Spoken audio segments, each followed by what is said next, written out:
사인 주시면 하겠습니다.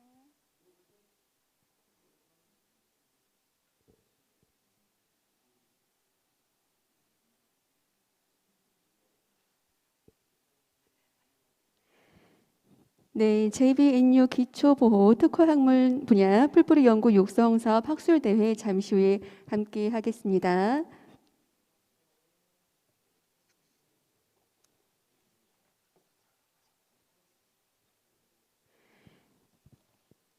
네, 이번 학술대회에 대해서 잠시 안내 말씀드리면요. 기초보호 특허학문 분야 학문 후속 세대 육성 및 풀뿌리 연구 지원을 통한 연구 경쟁력 강화, 학문 간 균형 발전 기반 마련과 대학원 전공 중심 연구 활동에서 학문 분야 간 그리고 영역별 학과 간 통합적 차원 학술대회를 통해 연구 관점 다각화, 연구 주제 신규 발굴 촉진 그리고 기초보호 특허 학문 분야 학문 연속성 기반 마련을 위한 풀뿌리 연구 지원을 위해서 마련된 학술 대회입니다. 오늘 학술대회는요, 총 17개 팀 또는 개인이 지원을 하였는데요. 크게 인문, 예술 분야와 자연과학, 의과학, 환경, 생명자원 분야로 구분해서 오전에 총 7명, 그리고 오후에는 10명이 각각 연구 계획에 대해서 발표를 하게 되겠습니다. 발표자분들은 약 5분가량 연구 계획에 대해서 발표를 하시면 되고요. 해당 전공 분야 심사위원께서 약 5분에서 10분간 질의응답 및 리뷰를 하시는 순서로 함께하게 되겠습니다. 네, 잠시 후에 오늘 1부 행사, 1부 학술대회가 진행이 되고요. 오늘 2부까지 총 진행이 되겠습니다. 함께 하신 모든 분들께서는 휴대폰 다시 한번 체크를 부탁드리겠습니다.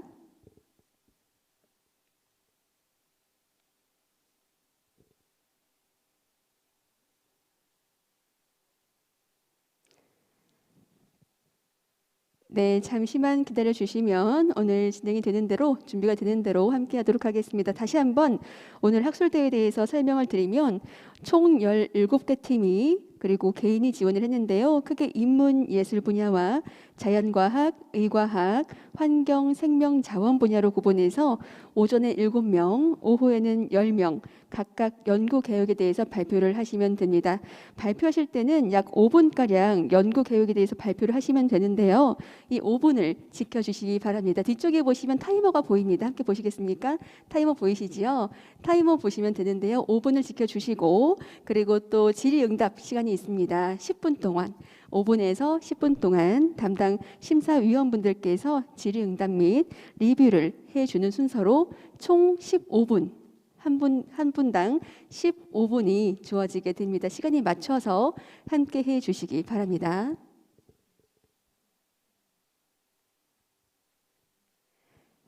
네, 오늘 총 17개 팀이고요. 이번 학술대회는 기초보호 특허학문 분야 학문 후속 세대 육성 및 풀뿌리 연구 지원을 통한 연구 경쟁력 강화, 학문 간 균형 발전 기반 마련과 대학원 전공 중심 연구 활동에서 학문 분야 간 그리고 영역별 학과 간 통합적 차원 학술대회를 통해 연구 관점 다각화, 연구 주제, 신규 발굴 촉진, 그리고 기초보호 특화 학문 분야 학문 연속성 기반 마련을 위해서 풀뿌리 연구 지원을 위해 마련된 학술 대회입니다. 끝까지 자리를 빛내주시기 바랍니다. 네, 먼저 인사드리겠습니다. JBNU 기초보호 특화 학문 분야 풀뿌리 연구 육성 사업 학술 대회 사회를 맡은 사회자 정호영입니다. 반갑습니다. 네, 뜻깊은 행사, 뜻깊은 학술대회 함께하게 되어서 대단히 영광입니다. 잠시 학술대회에 대해서 설명을 드리면 총 17개 팀 또는 개인이 지원을 하였는데요. 크게 인문, 예술 분야와 자연과학, 의과학, 환경, 생명, 자원 분야로 구분해서 오전에 7명, 오후에 10명이 각각 연구 계획에 대해서 발표를 하게 됩니다. 발표자분들은 약 5분가량 연구 계획에 대해서 발표를 하시면 되고요. 해당 전공 분야 심사위원께서 약 5분에서 10분간 질의응답 및 리뷰를 하시는 순서로 진행이 되겠습니다. 뒤쪽에 타이머를 보시면서 함께 해주시기 바랍니다. 네, 그럼 오늘 1부를 아주 엄정하고 공정하게 심사를 해주실 심사위원분들을 소개를 해드릴 텐데요. 한 분 한 분 소개드릴 때마다 힘찬 환영의 박수를 부탁드리겠습니다. 먼저 윤석민 국어국문학과 교수님 함께 하셨습니다. 큰 박수를 부탁드리겠습니다. 네, 환영합니다. 이어서 양은석 철학과 교수님 소개 올립니다. 큰 박수로 환영을 해주십시오. 감사합니다. 계속해서 이광철 미술학과 교수님 소개해드립니다. 큰 박수를 부탁드리겠습니다. 감사합니다. 이어서 김지환 음악과 부교수님 함께 하셨습니다. 큰 박수를 부탁드리겠습니다. 네, 진심으로 감사드립니다. 그럼 오늘 첫 번째 순서로 국어국문학과 박사과정 논문연구생 박지은님의 연구계획 발표가 있겠습니다. 앞쪽으로 모시겠습니다. 큰 박수로 환영해 주시기 바랍니다. 네, 오늘 연구 제목은요. 감탄사 아니와 형용사 아니다의 사용 양상에 대한 고찰에 대해서 설명을 해 주시겠는데요. A study of the use of the interjection 아니 and the adjective 아니다에 대해서 함께 해 주시겠습니다. 네, 5분 동안 발표를 해주시면 되고요. 뒤쪽에 타이머를 봐주시기 바랍니다. 네, 안녕하세요. 저는 국어국문학과 논문연구생으로 공부하고 있는 박지은이라고 합니다. 이 자리에서 저는 감탄사 아니와 형용사 아니다의 사용 양상에 대한 고찰에 대한 연구를 진행하려 하고 있고요. 이에 대한 연구 계획을 간단히 발표하려 합니다. 먼저 간단하게 제가 제 연구 계획을 마인드맵으로 표현을 해보았는데요. 먼저 저 순서대로 연구 계획을 발표하도록 하겠습니다. 먼저 연구의 필요성 및 목적입니다. 아니와 아니야, 아니요와 아니에요의 의미 차이를 저는 밝히려고 하는데요. 이것의 의미와 기능이 서로 차이를 보이고 있음을 밝히려고 합니다. 예시를 들어보겠습니다. 커피 마실래요?에 대한 응답으로 아니요, 아니요, 아까 마셨어요. 혹은 아니에요, 아니에요, 아까 마셨어요 라고 대답할 수 있습니다. 이에 대해서는 둘의 차이가 크게 느껴지지 않는데요. 만일 집에 가? 라고 물었을 때 아니, 집에 가? 아니에요 라고 물었을 때는 약간의 의미 차이를 보이고 있음을 느낄 수 있습니다. 집에 가? 라고 물었을 때는 아니요, 화장실이요 라고 대답할 수 있으며 집에 가? 라고 했을 땐 아니에요, 화장실이요는 살짝 어색하며 아니에요, 화장실에 가요 라고 응답할 때 의미가 제대로 드러나게 됩니다.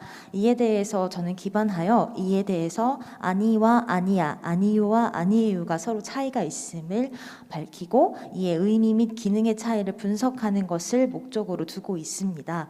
이에 대한 선행 연구는 구종남 1997, 김미숙 1997이 있으며 응답어로서의 아니에 대한 연구는 최현배 1937, 신지연 1988, 오승신 1995, 정희창 2010, 전용옥 2012 등이 있습니다. 이에 대해서 주목해야 될 점은 응답어 아니에 대한 연구인데요. 고영근 남기심 1985에서부터 아니는 의지 감탄사라는 것으로 묶어서 분류되었으며 최연배, 신지연, 오승신, 정희창, 정여공을 거쳐서 구체화가 되어 왔습니다. 하지만 이제 의지 감탄사 아니는 다른 활용형이 존재함에도 불구하고 감탄사인 아니를 중심으로 논의가 이루어져 왔습니다. 그런데 정희창 2010에서는 아니요와 아니에요의 차이에 주목하여 아니와 아니요를 하나로, 아니야와 아니에요를 하나로 묶어서 구별해야 함을 주장을 하였습니다. 근데 아니와 아니요는 사실에 대한 단순 부정을, 아니요는 이제 화자의 일정한 견해를 표시하는 것처럼 해석할 수 있음을 예문을 통해서 제시하였습니다. 하지만 이는 아니요와 아니에요의 의미 차이가 있음을 주장하는 데 의미가 있으나 의미 차이의 원인을 명시적으로 밝히지 못한 점, 그리고 실제 사용한 말뭉치를 사용하지 않고 본인의 예문을 제시한 점에서 아쉬운 점이 있습니다. 따라서 제 연구에서는 부정어 아니가 다양한 기능으로 사용됨을 주목하는 데서 출발하여서 그 중에서도 부정 응답어로서의 아니의 활용형들의 사용 양상과 그 의미 차이에 대해서 논의하고자 합니다. 그래서 이제 연구 및 연구 내용 및 방법은요. 연구 내용은 부정응답어 안위의 특징을 살펴보고 응답어 안위의 활용형의 사용 양상에 대해서 살펴보려고 합니다. 이를 저는 문법적 측면과 기능적 측면에서 나누어서 살펴보려고 합니다. 또한 연구 방법은 언어 정보 나눔터라는 곳을 활용하여서 그곳에서 말뭉치를 수집하여 분석하고 그것에 대한 의미 차이와 기능이 어떻게 나타나는지 살펴보려고 합니다. 그래서 이제 이로 기대할 수 있는 연구 결과의 기대 효과 및 활용 방안은 아니와 아니야, 아니요와 아니요의 세부적 의미 차이를 밝히고 또한 그 한국어 교육 등이나 이러한 다른 교육에서 실제적인 자료로 활용을 하여서 이런 의미의 차이가 있음을 밝히고 이러한 사용을 어려워하는 사람들에게 또 하나의 기초 자료로 제시할 수 있는 가능성이 있습니다. 네, 이것으로 제 연구 계획을 발표를 마치도록 하겠습니다. 들어주셔서 감사합니다. 네, 큰 박수 부탁드리겠습니다. 네, 그럼 윤성민 교수님께서 연구 계획에 대한 질의응답과 리뷰를 해주시겠습니다.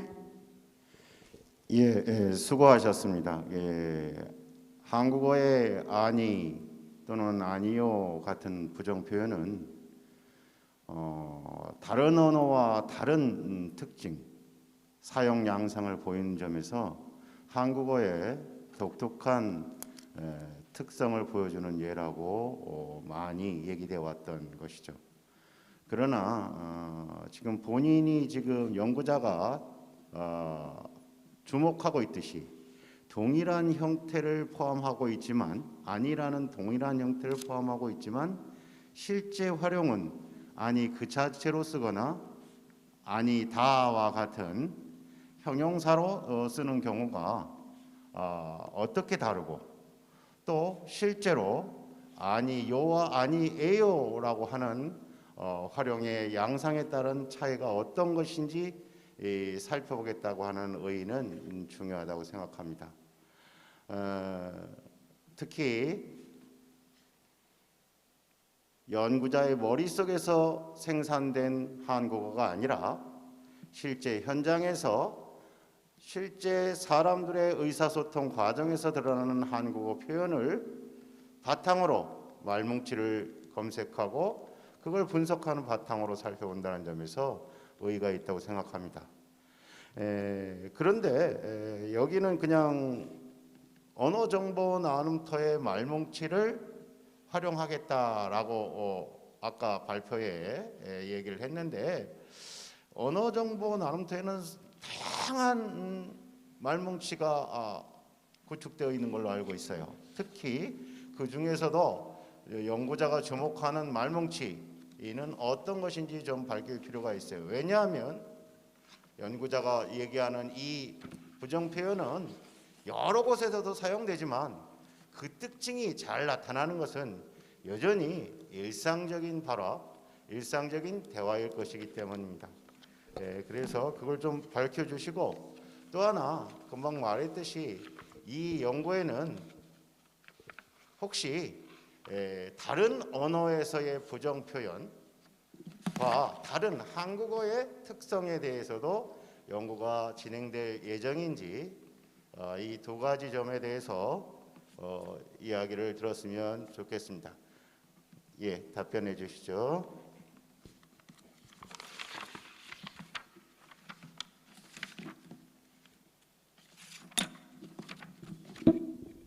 네, 리뷰와 질문 감사합니다.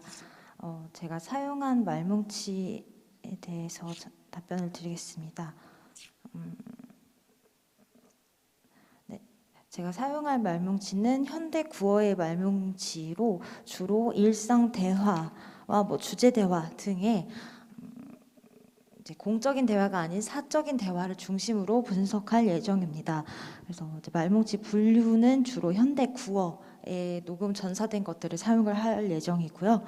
이런 것들을 지금 수집하고 분석하고 있습니다. 그리고 다른 부정 표현에 대한 말씀을 해주셨는데요. 이에 대해서는 다른 부정 표현이나 다른 언어에 대한 비교는 아직 검토해보지 않았는데 이 또한 검토해서 반영하도록 하겠습니다. 감사합니다. 지금 현대 구어 사적 말뭉치를 대상으로 한다는 점에서는 제가 보기에는 적절한 말뭉치를 설정하고 있구나라고 하는 생각이 듭니다만 부정 표현이 갖고 있는 부정 표현이 갖고 있는 다양한 양상 아니 이외에도 사실은 뭐 말다부정이라든가 뭐 부정이라든가 여러 가지 이 다른 부정들이 있지요. 그리고 그런 다른 언어에서와 달리 한국어의 아니는 어떻게 보면 반대로 쓰죠. 밥 안 먹었어? 그랬으면 아니 먹었어 이렇게 나오는데 다른 나라 같은 경우는 아니가 나오면 반드시 안 먹었다가 돼야 되죠. 그런 차이 때문에 한국어 교육 갖고 한국어를 배우는 학생들은 외국인들은 언어적 간섭 때문에 많이 혼동을 겪는 경우가 있습니다.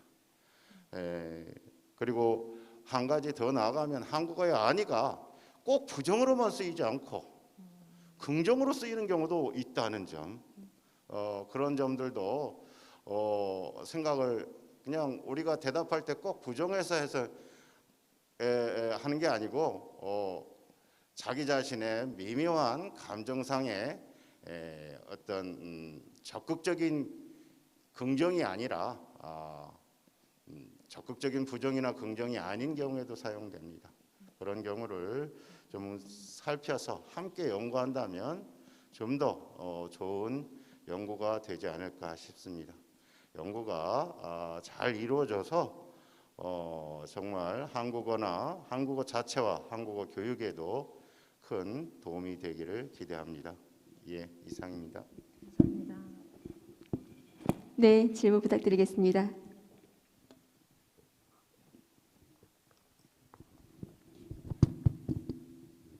저는 그냥 아마추어적인 차원에서 궁금한 게 있어서요. 감탄사로서 아니가 부정의 의미를 갖는다는 게 사실 좀 놀라웠거든요. 감탄사로서의 아니는 좀 놀라움에 대한 표현인 것 같거든요. 가령 뭐 서프라이즈 학교가 열어졌는데 아니? 이러면은 거기는 어떤 부정의 의미가 있는 게 아니라 윤성민 선생님이 말씀하신 것처럼 좀 예상하지 못함에 대한 놀라움에 대한 표현인 것 같은데 처음에 아니가 부정으로 다뤄진다라는 게 어떤 의미인지 잘 모르겠고요. 또 하나는 저희가 보통 의미론하고 화용론을 구분하는데 선생님이 하시는 작업은 굉장히 화용론에서도 굉장히 극단적인 차원의 화용론인 것 같은데 그런 차원의 화용론을 일반화한다라는 게 굉장히 사실 선생님 방법 자체가 굉장히 사적인 것이라고 하는데 그걸 어떻게 공적화할 수 있는지 그게 좀 궁금합니다.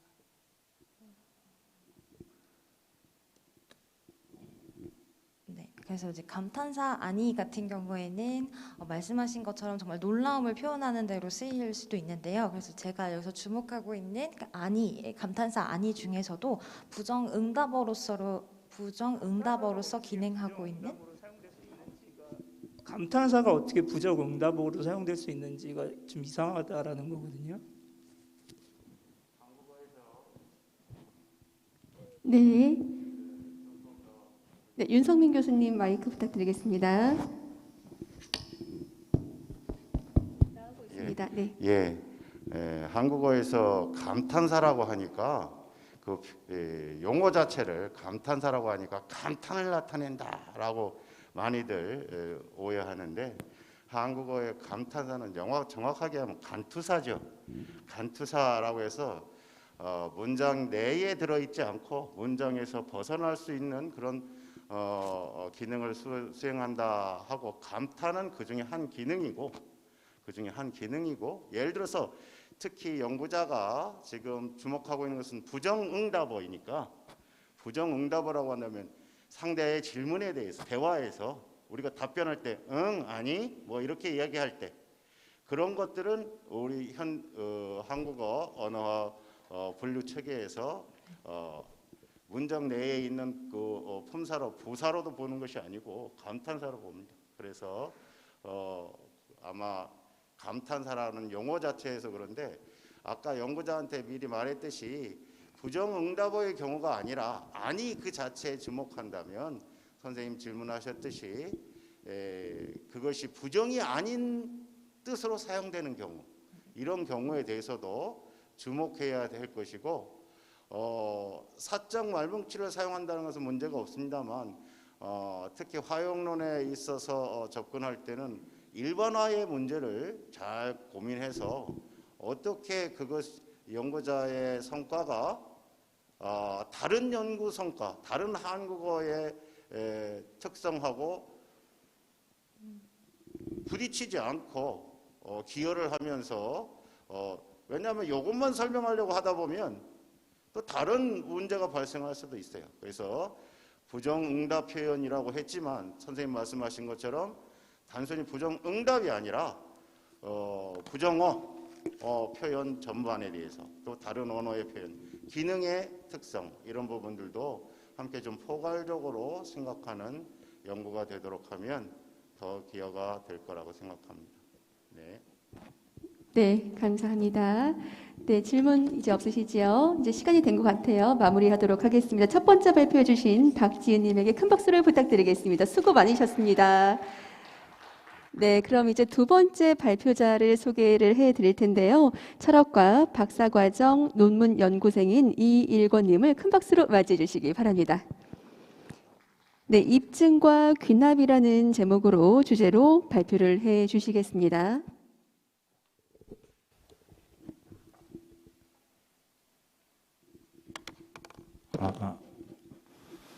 네, 안녕하십니까. 전북대 철학과에서 과학철학을 공부하고 있는 이일권이라고 합니다. 네, 발표에 기회를 주셔서 감사합니다. 발표하겠습니다. 제가 연구하고 있는 학문은 과학철학 분야에서도 특히 약간 수리철학과 관련이 있는 그 입증 분야입니다. 입증 분야라는 것은 그 증거와 가설 간에 우리가 과학에서 흔히 이제 상대성 이론 같은 게 가설인데요. 그런 가설을 입증하는 여러 가지 증거가 있습니다. 그래서 그 증거와 가설 간의 관계가 어떤 식으로 관계가 있는지 그런 그 관계를 명시적으로 파헤치는 그런 학문 분야가 되겠습니다. 저희 그 연구에 등장하는 큰 틀에서의 개념은 세 가지입니다. 첫 번째는 입증입니다. 입증은 예를 들어서 그 우리가 에딩턴이라는 유명한 학자가 있는데 그 에딩턴이라는 학자가 아프리카에 가서 그 중력장이 휘는 걸 발견하기 위해서 일식을 관찰한 바 있습니다. 그런 일식 관찰이 하나의 중요한 증거가 돼서 아인슈타인 상대성 이론을 입증한 바 있습니다. 여기서 증거와 가설을 지지하거나 어떤 관계가 있을 때 우리는 입증한다 혹은 반입증한다 혹은 입증하지 않는다 이런 식으로 얘기를 하는데 이러한 그 관계를 우리가 입증 개념을 통해서 확인할 수 있습니다. 두 번째는 귀납입니다. 귀납은 우리가 지금까지 그 해가 어제까지 동쪽에서 떴으니까 내일도 동쪽에서 뜰 것이다 라고 이제 흔히 우리가 추론을 하는데 이런 식의 경험으로부터 그 일반화를 도출하는 것을 우리가 귀납으로 하고 있습니다. 과학의 대부분은 귀납적인 방법을 사용하고 있습니다. 그리고 이제 우리가 제가 할 연구는 입증 이론을 가지고 그리고 귀납 이론을 가지고 이 두 가지 이론을 가지고 입증의 역설을 다룰 건데요. 입증의 역설이라는 개념은 우리가 알고 있는 수학자들이 알고 있는 논리적 지식이나 수학적 지식을 몽땅 적용하면 수학자들이 참이라고 믿고 있는 그런 것들을 다 적용을 하면 이상한 증거가 모든 까마귀는 검다라는 가설을 입증하게 된다는 겁니다. 역설인데요. 모든 까마귀는 검다는 가설을 입증하는 증거는 왠지 검은 까마귀를 막 관찰을 해가지고 검은 까마귀라는 증거가 모든 까마귀라는 검다는 가설을 입증을 할 것 같은데 우리가 알고 있는 수학적인 지식을 적용하면 빨간 아이폰 같은 게 하얀 타이어, 빨간 자동차, 빨간 아이폰 이런 것들이 입증하는 증거가 될 수 있다라고 말을 하고 있습니다. 우리가 이제 우리의 직관보다는 수학을 좀 더 참이라고 생각하는 성향이 있기 때문에 수학자들이나 논리학자들은 이것이 왜 이렇게 되는 것인지 이제 의문을 갖고 여기에 대해서 연구를 하고 있습니다.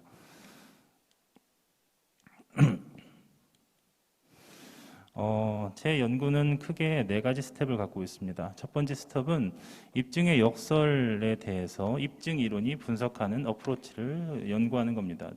여러 가지 어프로치가 있는데 확률 개념을 가지고 양적으로 그러니까 보통 전통적인 입증 이론은 어떤 증거가 가설을 입증하는지 반입증하는지 그 여부만은 판정하는데 최근 들어서 그 확률 개념을 이용한 베이지안 어프로치는 그 증거와 가설을 입증하는 정도를 숫자로 뭐 0.7만큼 입증한다든지 뭐 0.5만큼 입증한다든지 그렇게 해서 양적으로 분석하고 있습니다.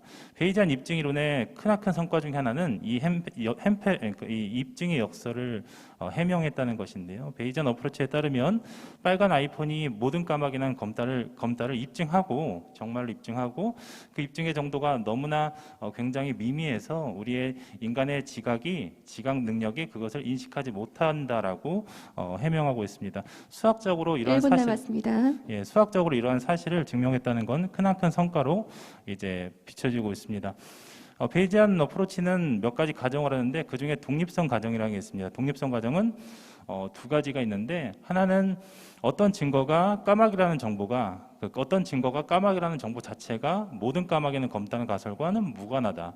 어떤 증거가 검다는 정보 자체는 모든 까마귀는 검다는 가설과 무관하다라고 말하고 있습니다. 우리가 이제 검은 까마귀가 이 까마귀 가설과 연관이 있다는 것은 직관적으로 알고 있는데 어떤 대상이 그냥 까마귀라는 자체 또는 검다는 자체만은 이 까마귀 가설과 모든 까마귀는 검다는 가설과 무관한 것 같습니다.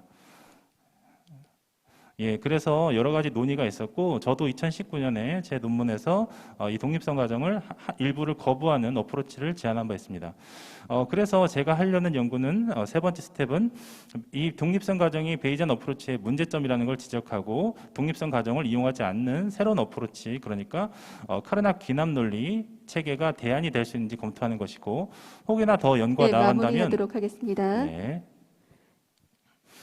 그래서 제 연구의 학술적 의의는 그러니까 국내에는 귀납과 입증의 관계를 궁금해하는 사람들이 많은데 그거를 이제 처음으로 이제 설명하는 자료가 되겠고 그리고 베이지안 어프로치에서 독립성 가정이 문제가 된다는 것을 지적할 수 있습니다. 감사합니다. 네, 감사합니다. 그럼 양은석 철학과 교수님께서 연구 개혁에 대한 질의응답과 리뷰를 해 주시겠습니다. 예, 베이지안에 대한 설명이 굉장히 많았는데 사실 본인이 하고자 하는 작업에 대한 설명이 좀 굉장히 빠르게 스킵돼서 좀 아쉽긴 한데요.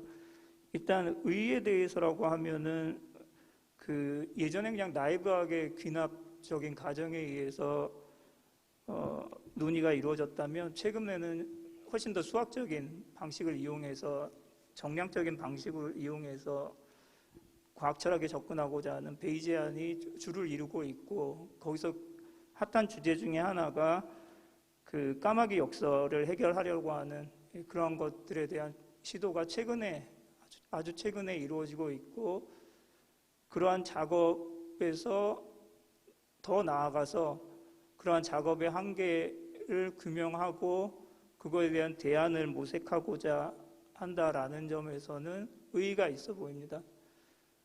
그런데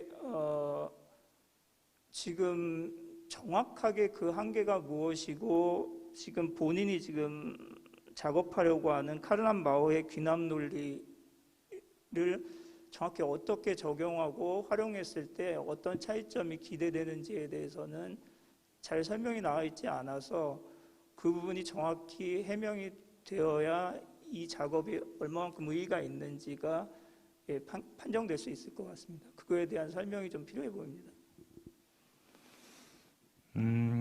예, 제 연구는 이제 세 가지 스텝으로 요약을 하자면 첫 번째 스텝은 베이주주의 입증 이론으로 까마귀 역설에 접근하는 건데, 그러니까 제 주장은 베이주주의 입증 이론에서 독립성 가정이 문제가 되고 있다는 것입니다.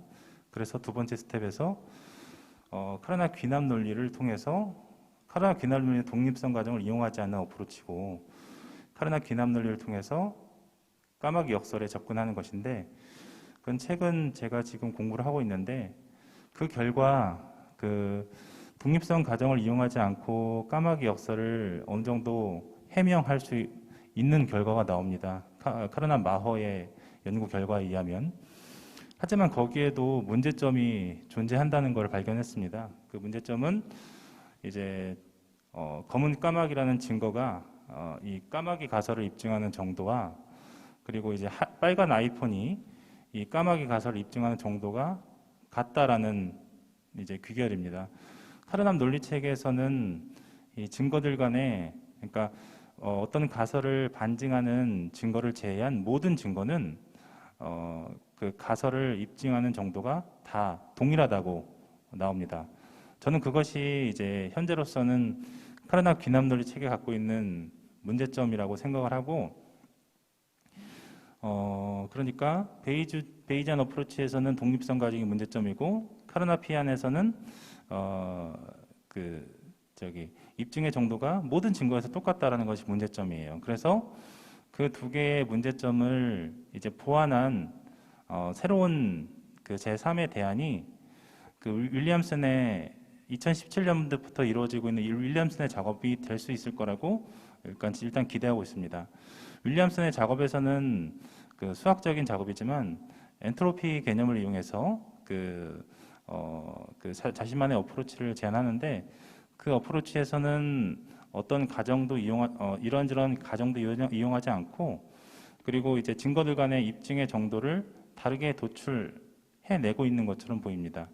만약에 제가 그거를 수학적으로 조금 잘 따라갈 수 있다면 그걸 통해서 그 윌리엄슨의 어프로치를 통해서 이제 까마귀 역설에 대입을 함으로써 어떤 새로운 제3의 대안을 내놓을 수 있지 않을까라고 일단은 예상하고 있습니다.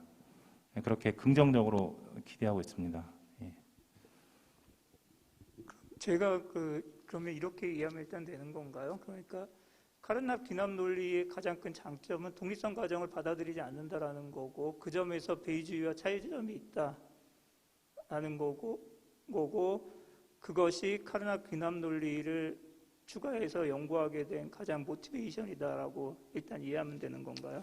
네, 첫 번째 그 카르납 귀납 논리를 연구하게 된 모티베이션은 이제 독립성 가정을 이용하지 않는다는 것인데, 카르납 귀납 논리가 사실 갖고 있는, 그러니까 큰 그림에서 갖고 있는 이점, 제가 생각했던 이점은 이제 우리가 사전에 알고 있는 배경 지식을 배경 지식과 무관하게, 그러니까 배경 지식에 덜 민감하게 증거와 가설 간의 관계를 파악한다는 겁니다. 베이지안 어프로치는 그 사람들이 갖고 있는 커먼 센스나 그 사전에 알고 있는 배경 지식이 증거와 가설 간의 관계를 이해하는데 굉장히 중요하게 작용을 합니다. 민감하게 반응을 하고, 하지만 카르납피안은 그 사람들이 갖고 있는 그 배경 지식이 증거와 가설 간의 관계를 분석하는데 민감하게 반응하지 않습니다. 그런 점에서 여러 가지 가정으로부터 비교적 자유롭다는 점에서 카르납피안 어프로치를 이제 접근하게 된 겁니다. 다른 선생님 질문이 없으면 제가 하나 더 질문해도 되나요? 네, 질문하십시오. 그 언뜻 봐서는 베이지안은 굉장히 그 업투데이트된 어프로치에 반해서 카르납 귀납 논리는 굉장히 올드한 버전이라서 그 새로운 어프로치를 올드 버전을 갖고 재비판한다거나 재검토한다라는 때 많은 사람이 그거에 대해서 지금 그 고전적인 접근이나 고전적인 반론이 아닐까라는 우려가 있을 수 있는데, 그 점에 대해서는 어떻게 생각을 하나요? 그러니까 저는 사실 제 연구의 장점이 그 부분이라고 생각합니다. 왜냐하면 카르납의 어프로치가 그동안 실패했다라는 평가를 고전적으로 오랫동안 받아왔는데, 이런 식의 그러니까 배경 지식과 이런 부분에 덜 민감하고 이런 것들이 이점이 있다는 것을 우리가 여기에서 이제 부각이 됨으로써 카르납의 어프로치가 부활할 수 있는 어떤 하나의 소스가 될 수 있다고 생각을 하거든요. 그러니까 어쨌거나 베이주주의자들, 그러니까 확률 개념을 이용한 베이주주의자들의 어프로치가 이제 사람들이 알고 있는 배경 지식에 너무 민감하게 반응해서 제대로 된 분석을 할 수 없다라는 문제점이 이제 드러난다면, 결국 우리가 대안으로 채택할 수 있는 건 논리 체계고, 그 논리 체계 중에서 이제 체계적이고 그나마 조금 우리가 좀 확장할 수 있고 이렇게 좀 만들 수 있는 것은 카르납의 귀납 논리가 대안이 될 수 있지 않을까 예, 그런 식으로 생각을 해볼 수 있습니다. 네, 질문 없으십니까? 네, 이것으로 발표를 마치도록 하겠습니다. 큰 박수 부탁드리겠습니다. 이일권님께서 두 번째 발표를 함께 해 주셨습니다. 네, 그럼 이제 세 번째 발표자를 소개해 드릴 텐데요. 세 번째 발표자는 미술학과 박사과정 논문 연구생인 김성수님께서 수고해 주시겠습니다. 큰 박수로 맞이해 주시기 바랍니다. 네, 오늘 발표자분은요, 5분간의 발표 시간을 지켜주시기 바랍니다.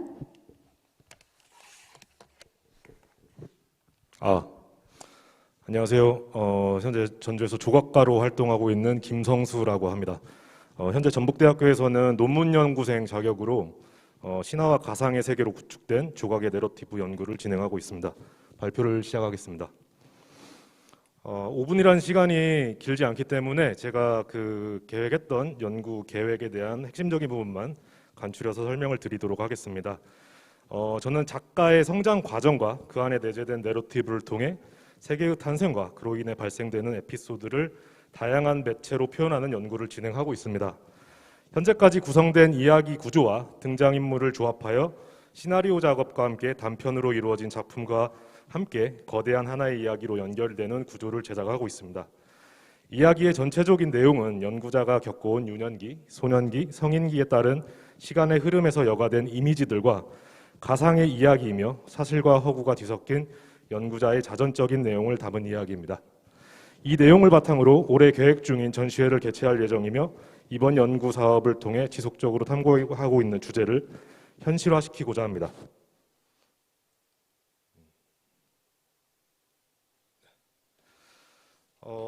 기존의 제 작품의 작업 세계들을 간단히 소개를 해드리겠습니다.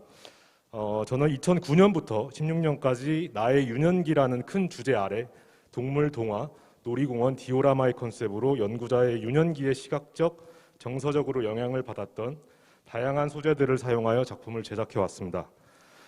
기존의 작업이 연구자의 과거에 대한 이야기를 바탕으로 설계되었다면 2017년부터 진행된 더 패신저스 시리즈에서는 좀 더 현재에 대한 시각을 바탕으로 연구자가 작업실을 얻기 위해 여러 곳을 전전긍긍했던 경험과 2016년 타국에서의 첫 발을 내딘 순간 느꼈던 감정들을 뒤섞어 한 곳에 머물지 못하고 떠돌아야만 하는 인간의 모습, 그리고 생과 사를 다투는 인간들의 이야기를 스토리보드와 입체의 형식으로 풀어내는 작업을 진행을 해왔습니다. 이 드로잉은 제가 2016년도에 작업을 진행했던 구상 드로잉인데요. 이 구상 드로잉에서부터 저의 현재까지의 작업 세계가 탄생이 되었다고 보시면 될 것 같습니다.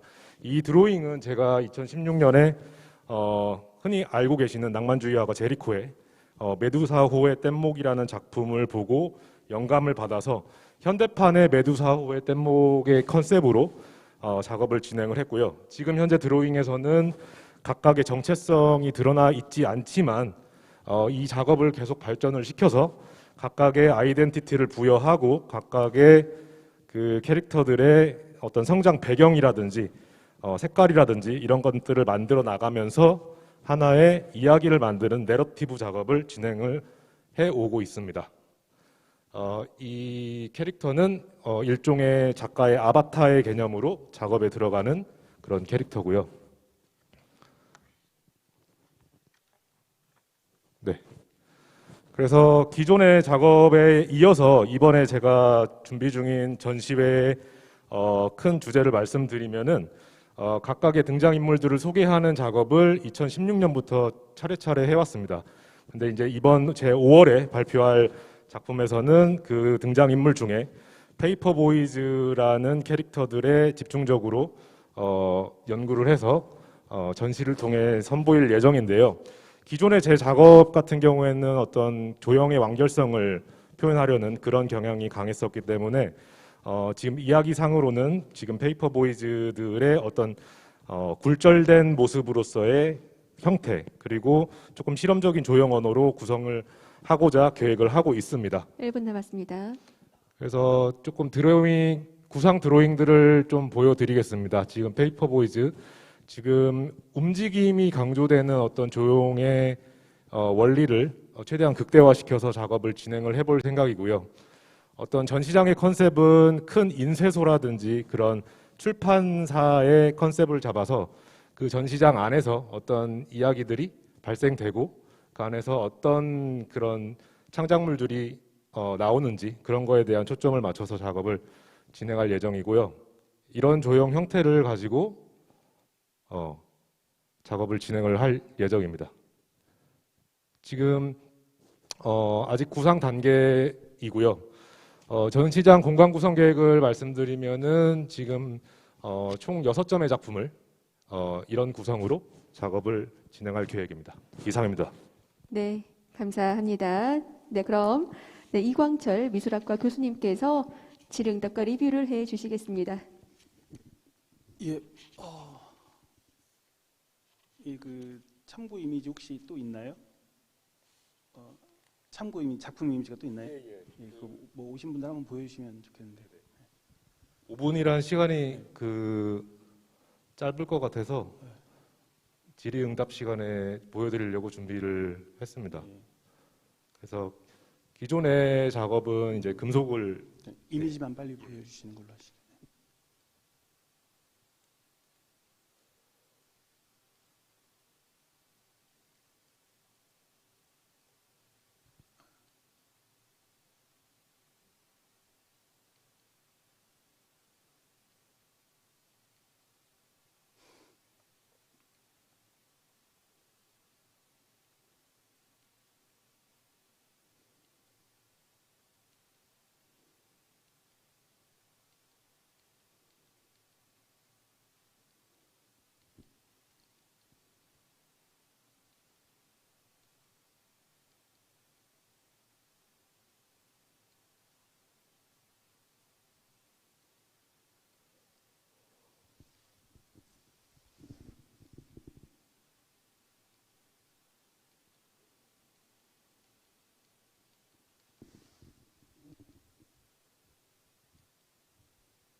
여기까지 보이나요? 예. 네.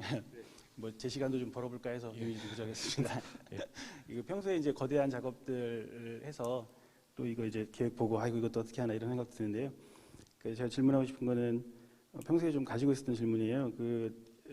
작가가 이미지를 만들어내지만 그 이미지는 작가 개인의 것이 아니다라고 하잖아요. 저희 주변에 둘러싸인 여건들에 의해서 만들어지는 거니까요.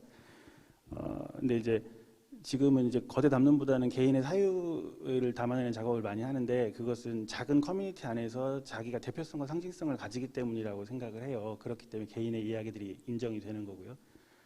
근데 이게 동화 속의 이야기, 그러니까 주제가 신화와 가상이기 때문에 동화 속의 이야기들을 만들어내는데 그것이 혹시 지금 물론 이런 작업이 꼭 잘못되었다는 건 아닙니다. 하지만 그런 작은 본인이 소속되어 있는 커뮤니티 안에서 어떤 대표성과 상징성이 있는지 이거 좀 궁금하거든요. 그러니까 참 크고 잘 만들었고 애썼다라고 하는 그런 칭찬 이면에 작가가 무슨 생각인지는 사실 전체 동화의 스토리는 알겠지만 무슨 얘기를 하려고 하는지는 조금 이미지에 비해서 다소 부족한 느낌이 매번 들거든요. 그거 간단히 말씀해 주시면 좋겠는데. 이게 되게 본론적인 질문이신 것 같아서 거기에 대한 답을 제 현재 상황으로서 좀 해드리자면 저는 제가 유년기 때부터 어떤 창작에 대한 개념을 어떤 세계를 만들어 나가는 걸로 시작을 했었던 것 같아요. 그래서 가상의 세계를 구축하고 그 세계 속에서 뭔가 이야기를 만들어 나가는데 그 이야기의 주제가 꼭 어떤 뭔가 목적성을 담는 이야기는 아니었던 것 같고요. 그런 행위 자체를 좋아했던 것 같고 어떤 세계관을 만들어내고 그 세계관 안에서 제가 놀고 싶은 어떤 그런 생각이 강했던 것 같습니다. 그리고 더 지금 현재 신화와 가상의 세계에 대한 어떤 연구를 진행하면서 좀 느끼는 점을 말씀드리자면, 어떤 신화라든지 환산 동화라는 어떤 그런 개념들을 제가 연구했을 때 어떤 신화라는 개념이 인간의 본연의 내면으로서의 그 복귀를 뜻한다는 얘기를 들었어요. 그래서 되게 환상적이고 허구적인 이야기를 다루고 있지만 결국에 그것들은 인간의 세상에서 나타난 어떤 그런 상징성을 띠고 그것들을 표현하려는 일반적인 그런 사람의 욕구라는 그런 것들을 들어서 그런 맥락으로서 제 작품을 좀 풀어나가고 있지 않나 싶습니다. 네, 질문해 주십시오. 네, 나오고 있습니다. 네. 이거 별로 중요한 질문은 아닌데요. 항상 저도 집에서 문제가 되는 문제가 하나 있는데, 이 작품이 다 팔리진 않잖아요. 네. 그럼 이걸 어디다가 보관하죠? 그런 질문을 한 1년에 한 100번씩 듣는 것 같아요. 아니, 근데 저도 집에서 네네. 보관하지 못해서 버리고 있는 예. 많은 것들이 있어서. 예. 잘 보관을 하고 있고요. 그리고 조금 머리를 굴려서 해체를 할 수 있는 방법을 고안해서 작업들이 입체긴 하지만 작은 공간에도 들어갈 수 있게끔 설계를 좀 하는 편입니다. 이게 어떤 자신의 창작물이잖아요. 근데 그게 창작이 공유가 돼야지 의미가 있는데, 그럴 때 좀 가슴 아프지 않을까, 저는 그런 생각을 가끔 해요. 저도 집에서 돌아다니는 그림들을 보면서 그 당시에는 굉장히 많은 에너지와 돈을 들여서 한 거잖아요. 근데 그냥 저도 문제라서 그냥 그거에 대해서 어떻게 기증이나 뭐 이런 어떤 그런 걸 통해서 더 공유될 수 있는 환경 조성이 돼야 되는 거 아닌가 해서. 예, 좋은 말씀이시고요. 이렇기 때문에 어떤 이러한 지원 사업이라든지 이런 것들이 되게 많이 활성화됐으면 좋겠습니다. 네, 또 질문 부탁드리겠습니다. 네. 저는 사실 좀 당혹스럽거든요. 선생님이 지금 계속 발표하신 건 내가 이런 작업을 해왔다에 대한 보고만 있잖아요. 근데 사실 학문이라는 건 공적인 작업인데, 선생님이 지금 해오신 작업이 이 미술 하시는 사람들에 있어서 어떤 차별성이 있는지가 분명히 얘기가 돼야 될 것 같고요. 또 하나는 선생님이 그동안 작업을 하셨다면 분명히 그거에 대한 뭐 평가들이 있었을 텐데, 어떤 방식으로든 그거에 대한 평가에 대한 서술이 전혀 없으셔서 그 두 가지가 다 되어야지 공적으로서의 가치가 있는 게 아닌가요? 그러니까 선생님은 지금 계속 내가 무슨 작업을 해왔다고만 하고 말씀만 해주셨는데, 그러면 그거는 그냥 완전히 사적인 영역밖에 안 되잖아요. 그래서 그 부분에 대한 추가 설명이 좀 필요한 것 같습니다. 예술에 대한 어떤 그런 공적인 개념을 말씀을 하신 것 같습니다. 제가 생각하는 예술이라는 거는 어떤 제 개인적인 이야기를 하는 것도 중요하지만 당연히 사회적으로도 어떤 메시지를 그런 메시지가 아니라 예. 선생님, 그 옛날에 뭐 백남준이 비디오 아트라는 그 아트를 창시하고 했을 때는 기존에 하지 않았던 새로운 뭐 그 작업, 기존의 사람들이 생각하지 못했던 아트 영역을 열었다든지 하는, 선생님이 하시는 비슷한 작업도 누군가 분명히 하고 있었을 텐데, 그 작업하고 선생님이 적어도 어떤 차별화된 그 작업들을 해오시는지는 적어도 말씀해 주셔야 되는 거 아닌가요? 백남준 아니요. 작업이랑요? 지금 이러한 선생님 뭐 조형을 하시니까 예. 기존에 있었던 조형하고 선생님이 지금 하시는 조형에 어떤 차별성들이 있고 그런 것들에 대해서. 기존에 지금 제가 작업을 해왔던 것들이 이제 후반부에 제가 보여드렸는데, 이런 것들은 어떤 제가 나름의 조형의 완결성을 좀 구축하기 위해서 어떤 형태적인 것들이나 그런 것들 좀 쌓아가는 과정에 있었습니다.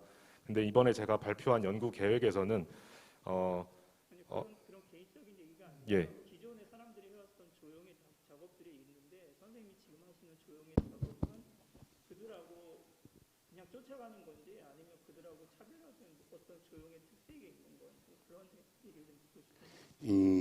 아마 잠깐 말씀드리면 예술 작업의 특성이 아닌가 싶어요.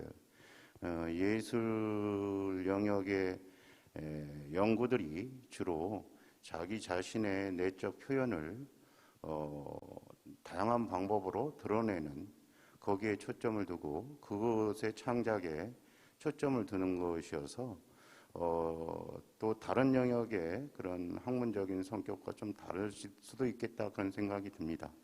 그러면서도 한 가지 걱정스러운 것은 창작의 과정에서 개인의 만족과 개인의 의의를 찾는 것은 의미가 있겠지만 아까 다른 선생님이 공유라는 말씀을 하셨잖아요.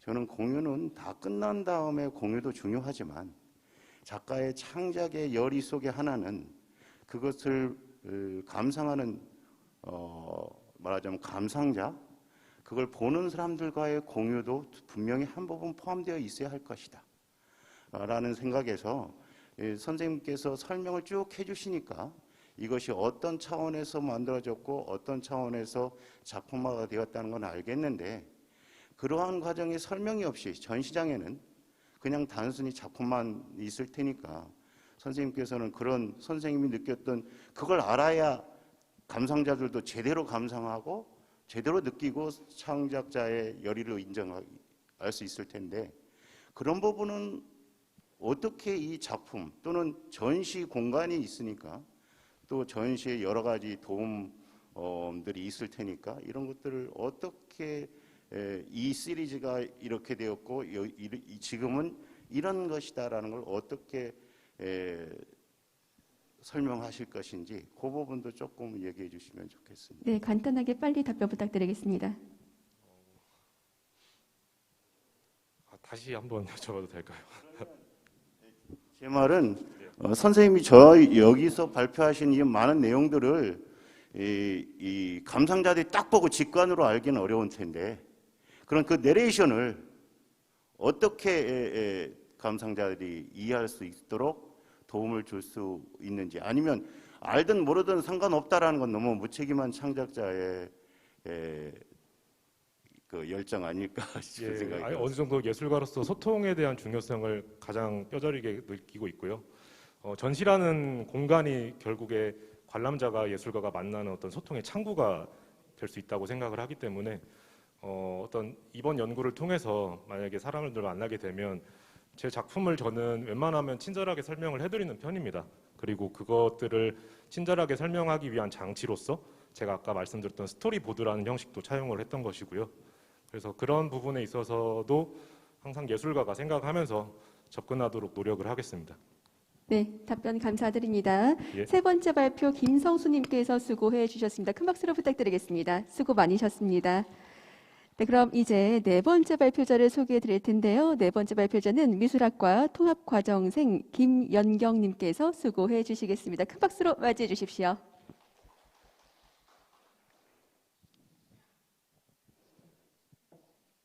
전주 손호송동 문화예술촌 뜻밖의 미술관 기획전시회 애도와 동물에 대해서 발표를 해 주시겠습니다. 안녕하세요. 저는 전북대학교 예술대학 미술학과 박사과정에 재학 중인 이올이라고 합니다. 저희 미술학과에서는 김연경, 박마리아, 이올 3명의 연구자들이 모여 전주 선호동동 문화예술촌에 위치한 뜻밖의 미술관에서 애도와 동물이라는 주제를 가지고 전시를 기획해 보았습니다.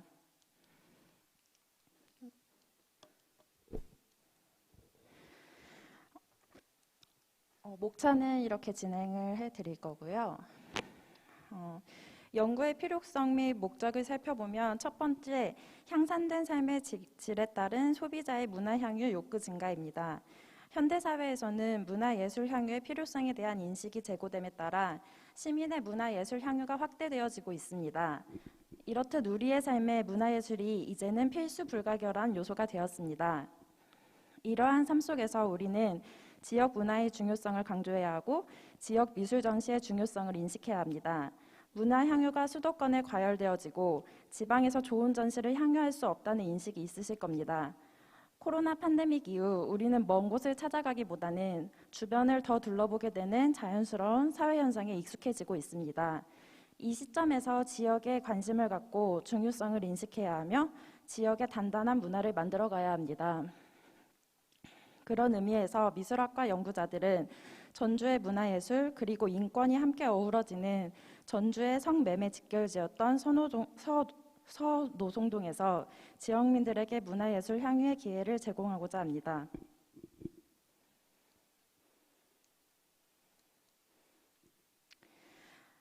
이렇듯 애도와 동물 전시회는 성매매 직결지였던 선호성동에 위치한 뜻밖의 미술관에서 열릴 계획입니다.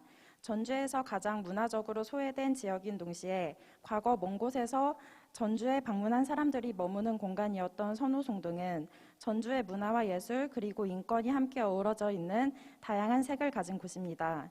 이 지역에서 삶을 바라보는 다양한 관점을 가진 예술가들이 애도와 동물을 해석한 전시회를 통해 우리가 미처 돌보지 못했던 것들을 돌보고 애도하며 기념하길 바라봅니다.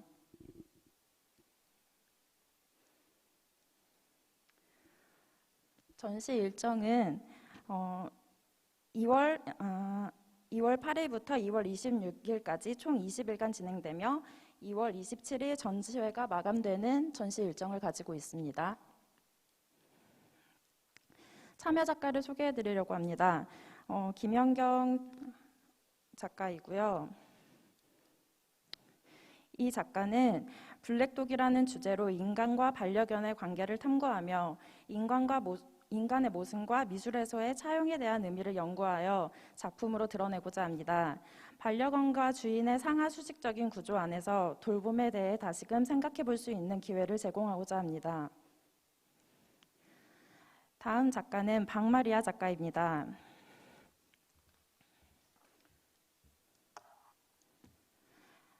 박마리아 작가는 이번 전시를 통해 희생양, 요람에서 상여까지라는 주제로 전시에 참여합니다. 인간은 태어나면서부터 돌봄의 기본권을 가지게 되는데 그것이 평등하다 할 수 없고 소수에게는 차별이 존재합니다. 아기 침대 안에는 돌보아줘야 하는 사람들의 양의 모습으로 의인화되어져 있고 돌봄의 시작점인 아기 침대가 누군가에겐 역차별 또는 자신을 돌보지 못해 제물로 바쳐지는 재단이 되어지기도 합니다. 마지막으로 이효울 작가에 대해서 설명해 드리겠습니다. 작가는 사회적 규범 안에서 사육되어지는 인간상을 이야기하는데 가정에서는 착한 딸, 현명한 아내 또는 듬직한 아들이 되어야 하고 사회적으로는 그럴싸한 바른 시민이 되어야 하는 사회 안에서 철저하게 프로그래밍되는 인간의 정체성의 화두를 던집니다. 사육되어지는 과정 안에서 일그러진 사회상을 인지하고 애써 외면하지 않고 그 과정을 담담히 표현해 마음의 상처를 치유하고자 합니다.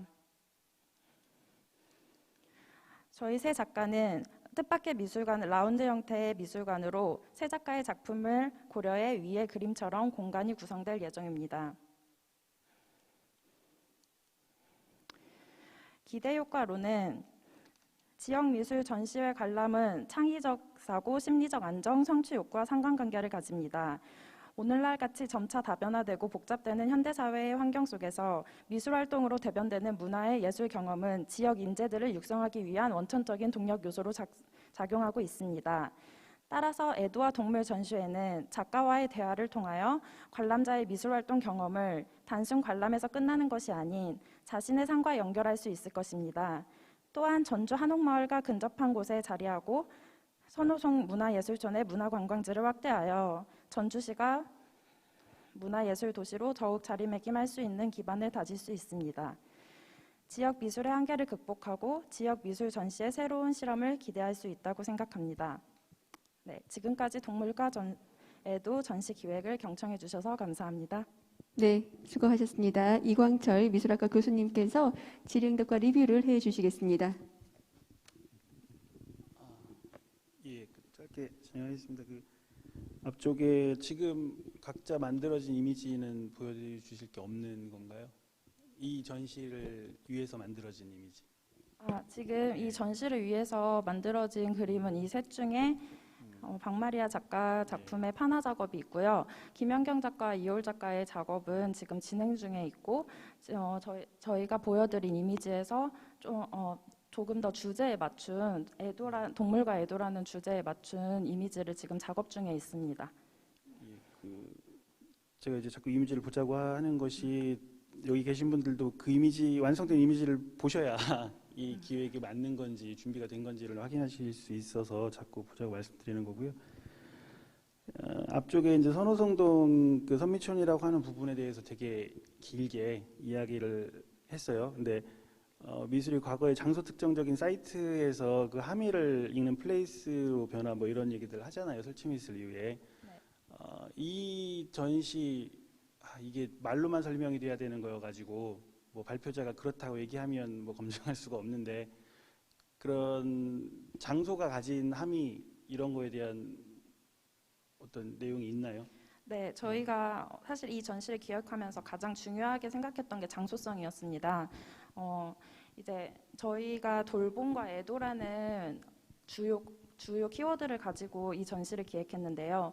저희가 이제 뭔가 사회에서 소외되고 돌보지 못하는 것들에 대한 얘기, 그리고 저희가 하는 애도라는 것은 기억과 기념의 의미를 가지고 있습니다. 그래서 전주에서 지금 원래 소외 지역이었던 성매배 직결지 안에 있는 뜻밖의 미술관을 택함으로써 뭔가 우리가 소외되어지고 돌보지 못했던 것들의 이야기를 하고 싶어서 뜻밖의 미술관이라는 장소를 택하게 되었습니다. 그래서 뭐 작업이 진행되는 게 있나요? 네?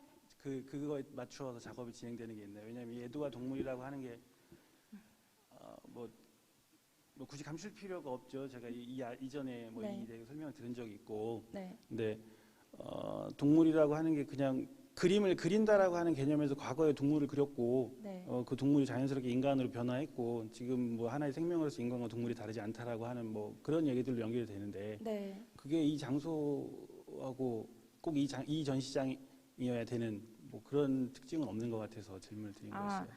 지금 교수님께서 말씀하신 것처럼 동물은 인간이랑 연결되는 그런 과정을 저희가 말하고 싶어서 동물이라는 단어를 채택을 했고요. 그 안에서 이제 김연경 작가나 이올 작가, 박마리아 작가의 설명에서 보셨듯이 동물을 의인화한 작업들이 많습니다. 그래서 저희 작업의 의인화적인 부분을 얘기하고 싶어서 동물이라는 단어를 선택하게 되었고요. 선미촌에서의 동물에 대한 그런 연관성은 교수님이 말씀하신 것처럼 저희가 좀 부족한 부분이 있지만 이제 저희는 인간 이꼬르 동물이라는 큰 개념을 가지고 갔기 때문에 많이 벗어나는 주제는 아니라고 생각했습니다. 이상입니다. 질문. 네, 질문 있으십니까? 네, 해주십시오. 선생님이 제 발표문 보시면 거기 삶을 바라보는 다양한 관점을 가진 예술가들이 애도와 동물을 블라블라 해갖고 문화예술 향유의 기회를 제공하고자 한다라는 점은 충분히 잘 설명해 주신 것 같아요. 근데 네. 실질적인 목적은 그 다음 문장인 것 같거든요. 본 전시회는 지역 미술 전시회의 중요성을 인식하고 그다음에 지역 미술의 바람직한 방향과 지역 미술 전시회 활성화를 위한 방안을 제시하는 게 목적이다라고 하셨는데 네. 지금 어떤 방안도 제시하시지 않으셨고 미술 전시의 중요성에 대한 인식에 관한 논의도 없으셔서 실질적인 제가 본 거는 선생님들 세 분이 어떤 아이디어를 갖고서 작업을 하신 것까지는 알겠는데 네. 그냥 그 설명에 그쳐 있는 것 같거든요. 옆 선생님하고 비슷한 질문일 수도 있는데 네.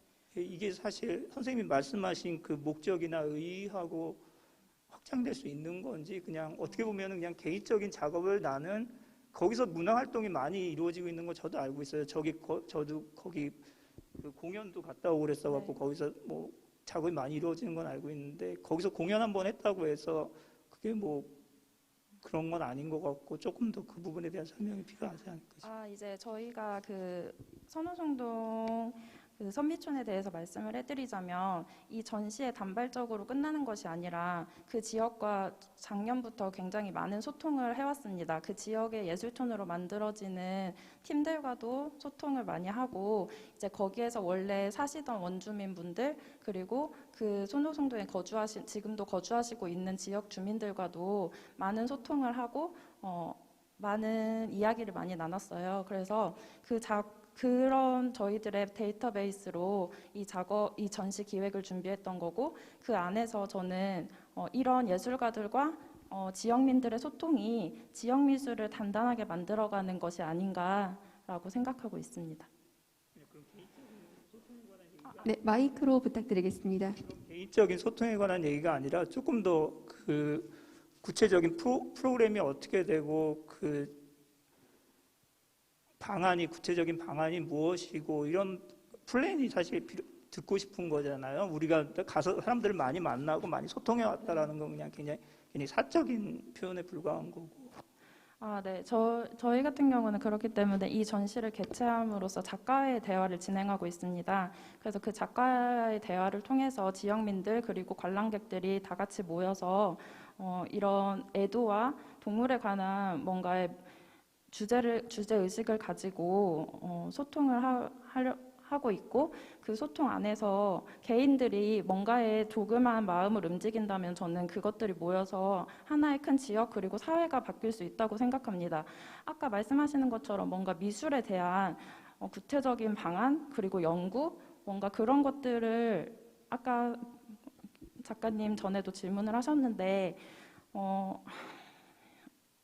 아까 교수님께서 말씀하신 것처럼 뭔가 예술에서의 뭔가 결과와 연구를 목적으로 한다기보다는 그것을 좀 향유하고 뭔가를 좀 이제 가치를 가질 수 있게 하는 것이 예술의 목적이 아닌가 싶습니다. 네, 나옵니다. 예, 제가 질문드리고 싶은 것은 네. 그 의의와 전시회의 특성에 대한 이해는 잘 알겠는데 지금 제시해 주신 추진 일정을 보면 네. 2월이면 다 끝나네요. 예. 근데 이제 우리 지금 여기가 평가하고 있는 게 이제 5월까지 진행되고 이제 시작해가지고 보통은 이제 1월부터 시작해서 이제 5월까지 가는 그런 연구 사업인데 2월이면 다 끝나버리면 물론 뛰어난 연구일 수도 있겠지만 좀 아쉬운 부분이 있어요. 그래서 제 생각 같으면은 금방 말씀하신 그런 이 전시의 의의나 소통의 결과 또는 차후에 이루어질 이걸 정리하고 또 분석해서 다음 작업으로 이어질 수 있는 그런 과정들을 네. 나머지 기간에 좀 더 이렇게 채워서 하면 좀 더 의의를 살릴 수 있지 않을까 싶은 생각이 듭니다. 네. 그래서 그런 부분들에 대한 계획은 아마 다음에도 또 이게 여기서 끝나는 단발마 행사는 아닐 거라고 생각하기 네, 맞습니다. 때문에 네. 네, 그런 점들을 조금 계획이 있는지 설명해 주시고 여기 우리 연구 계획에도 그런 것들이 포함되면 좋겠다. 네. 교수님 말씀처럼 저희가 이런 단발적으로 끝나는 것이 아니라 작가들은 개인이 같이 계속 작업을 하고 있고 이 작업이 개인의 작업이 아니라 이런 하나하나의 데이터들이 모여서 앞으로도 확장되는 작업을 해오는 것이 당연한 예술가의 몫이라고 생각을 하고요. 말씀하신 것처럼 그렇게 좋은 의견으로 저희가 이 전시를 기반으로 다음 전시를 또 더 앞으로 나갈 수 있도록 노력해 보겠습니다. 감사합니다. 네, 감사합니다. 이것으로 네 번째 발표를 마무리하도록 하겠습니다. 수고 많으셨습니다. 큰 박수 부탁드리겠습니다. 네, 다섯 번째 발표자를 소개해 드릴 텐데요. 다섯 번째 발표자는 미술학과 석사 과정생 김원정님께서 수고해 주시겠습니다. 큰 박수로 환영해 주시기 바랍니다. 네, 트리거 KHK에 대해서 발표를 해 주시겠습니다.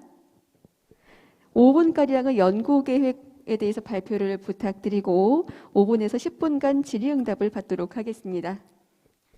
안녕하세요. 석사 과정에 있는 예술하는 고지은입니다. 발표자가 변경이 있는 부분을 알려드립니다.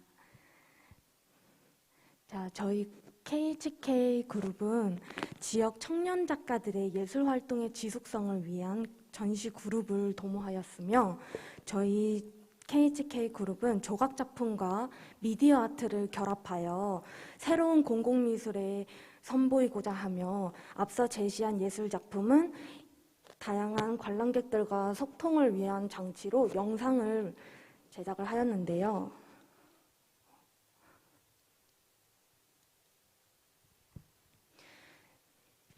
앞서 설명드린 부분을 더 자세하게 설명드리자면, 다원 예술적으로 풀어나가자고 하는 저희 그룹은 여러 분야와 콜라보 작업을 하려고 합니다.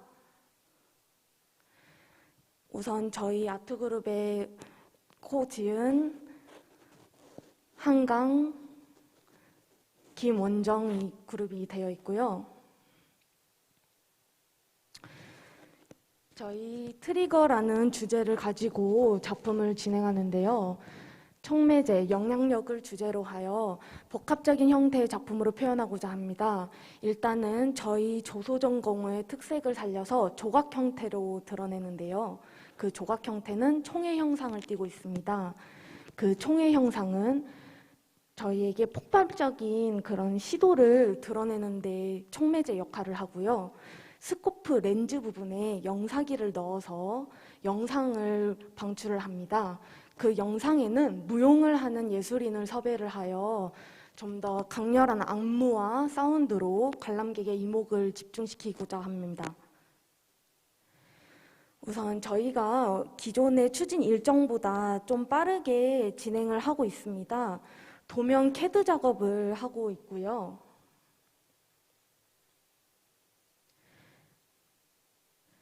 로고와 도식화, 그리고 작품의 넘버링을 진행을 하면서 영상을 제작을 하고 있습니다. 영상 제작의 모델은 이번 전북대학교 4학년 졸업생 예정인 모델 현대무용가 이예림 친구하고 같이 협업을 진행해 보았고요. 저희가 지금 2분 정도 시간이 더 있는데 영상이 2분 정도 되고 있습니다. 한번 영상을 틀고 마무리하도록 하겠습니다.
감사합니다. 네, 감사합니다. 그럼 이광철 미술학과 교수님께서 네, 질의응답과 리뷰를 해 주시겠습니다.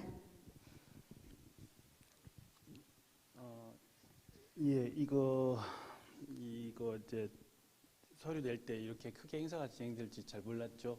저도 몰랐어요. 괜찮아요.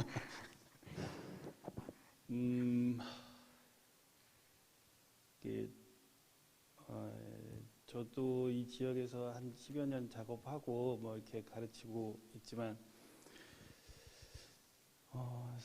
사실 뭘 하겠다고 하는 건지 사실 잘 모르겠어요. 예, 이 짧은 계획도 그렇고요. 그냥 젊은 친구들 몇 명이 모여서 열심히 한번 해보겠습니다라고 하는 거 정도 느낌이 들고요. 아까 본 영상이 다 완성된 건가요? 영상을 일단은 먼저 제작을 시도를 한 이유는 저희가 영상 컨셉에 맞춰서 조형 형태가 이루어지기 때문에 영상을 먼저 제작을 진행을 했어요. 그런데 아직 완벽한 완성 단계는 아니고요. 이제 오늘 발표를 통해서 이제 앞으로 수정할 방향이나 서로 합의를 해서 좀 더 진행될 예정입니다. 예, 그 영상도 뭐 저는 회화를 하고 있지만 어떤 편집이나 촬영의 기술 없이 그냥 롱테이크 몇 개 한 거 가지고 이렇게 중간중간 편집 정도, 물론 그게 이제 조형물로 연결이 된다고 하니까 그 결과를 지켜보면 되겠지만 이제 그러니까 앞서 이제 발표자들도 그렇고 옆에 이제 교수님이 비슷한 질문을 하시는데 이제 답변을 잘 못 하잖아요. 그러니까 예술이 가뜩이나 생산적인 결과보다는 향유라고 하는 소비적인 결과를 만들어내고 이순신 장군 동상 같은 거 만들면 사실 의문이 없죠. 질문도 없고요. 그리고 모든 사람들이 되게 만족하고요. 이게 그 거대 담론의 붕괴 이후로 계속 자기 사유, 뭐 자기 이야기를 한다라고 하는 건 절대 그냥 내가 하고 싶은 거 내가 하는데 어쩔 거야 이런 거는 아니라고 생각해요. 그게 소속해 있는 작은 그룹들, 뭐 20대 청춘들이 가진 고민이나 질문들이 있을 거 아닙니까? 네, 그것에 대한 작은 답변이나 작은 해답들이어야 된다고 생각하거든요. 이렇게 정말 향유적인 느낌으로만 계속 흘러가면 많은 질문들을 자꾸 만들게 돼요. 그러니까 그 고민에 대해서 같이, 그러니까 어떤 그들이 가진 고민에 대해서 같이 고민합시다라고 하는 것에 대한 질문이어야 되지, 저 행위가 무엇인가라고 하는 것에 자꾸 질문을 갖게 되면 정말 이게 소비적으로 흘러갈 수밖에 없다고 생각하거든요. 그래서 하여튼 뭐 이번 기회로 좋은 뭐 전시 준비하시고 앞으로 그런 부분에 대해서 결과 좀 앞으로 꾸준히 좀 작업이 진행되면 더 좋겠습니다. 예, 그냥 이 정도 마무리하겠습니다. 예. 네, 질문 있으시면 해 주시기 바랍니다. 네. 예, 지금 발표하시는 분이 김원정 선생님이 아니시죠? 네. 예, 아마 준비된 것과 이제 발표를 서로 또 진짜 다원적으로 나눠서 하신 것 같습니다. 예, 제가 질문 드리고 싶은 것은 트리거예요. 이 완성된 작품의 주제가 트리거인지, 제가 보기에는 그거보다는 이 작품을 완성해가는 과정에 참여하는 우리 청년 예술가들의 결속, 또 콜래보, 이런 것들의 트리거인 것 아닌가라는 느낌이 들어요. 만약 그렇다면, 만약 그런 후자 쪽이 더 초점이 주어진 거라면 이 연구 계획이나 또 그 작품 결과물에도 그러한 것들이 맨 마지막에 이런 앞에 있는 영상에 비해서 이건 너무 좀 간단하고 그래서 어떻게든 그 진짜 청년 예술가들의 콜라보라는 그런 것들이 이 연구 계획서나 아니면 그 연구 결과물에도 반영될 수 있으면 훨씬 더 좋은 것이 아닌가. 저도 아주 그런 청년 예술가들의 이런 다원 예술적 작업 공감하고 필요하다고 느끼고 적극 권하고 싶습니다. 그런 부분을 좀 잘 반영해 주시면 좋겠습니다. 네, 감사합니다. 네, 또 질문해 주시기 바랍니다. 옆에 두 분 선생님하고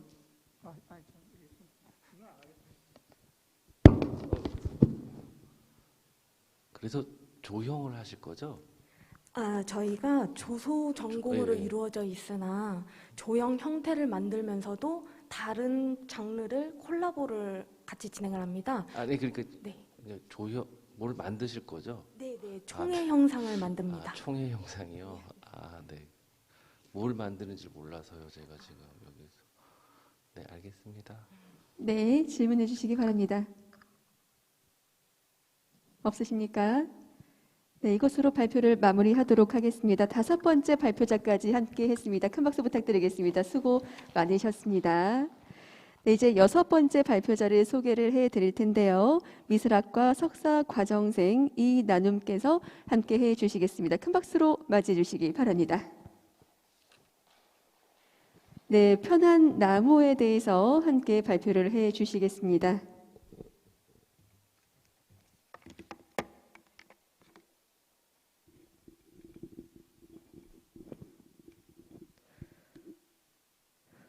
안녕하세요. 편한나무 연구계획 발표를 맡게 된 미술학과 석사과정 이나눔이라고 합니다.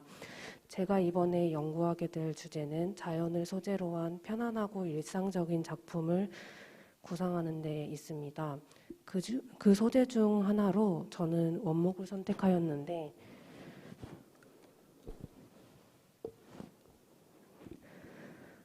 원목은 베어낸 그대로 아직 가공하지 아니한 나무를 지칭하고 종류로는 소프트우드와 하드우드가 있습니다. 저는 이번에 하드우드를 채택하여 작품을 구상할 예정인데 하드우드의 특징으로는 넓은 나뭇잎을 가진 화렵수를 지칭하고 조직이 치밀하여 목질이 단단하고 내구성이 뛰어나다는 장점이 있습니다. 고급 가구에 많이 사용되고 있습니다.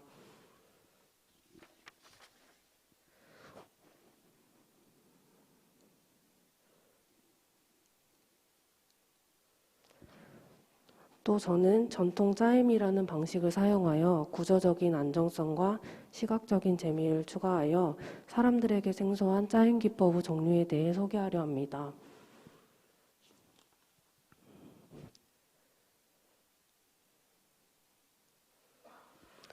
또 조각을 통한 다양한 소품을 제작함으로써 원목 재료의 다양성과 활용 가치에 대해 연구해 볼 예정입니다.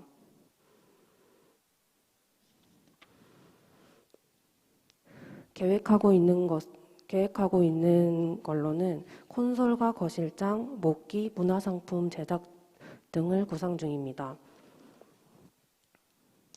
프로세스 계획으로는 1월 달에는 자료 수집을 할 예정이고 2, 3월에는 아이디어 스케치 후 도면화 진행 예정이고 그 후에 재료를 구매할 예정입니다. 4월에서 6월은 아이스핑크로 모델링 작업을 진행하고 원목으로 작품 제작 및 마지막에 작품 촬영을 통해 전시를 준비할 예정입니다.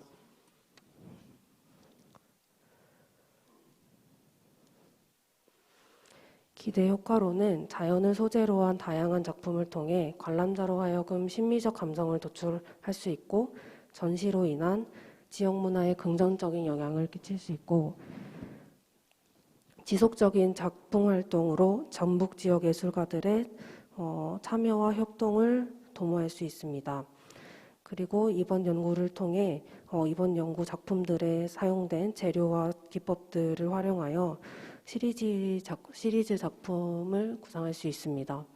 이상입니다.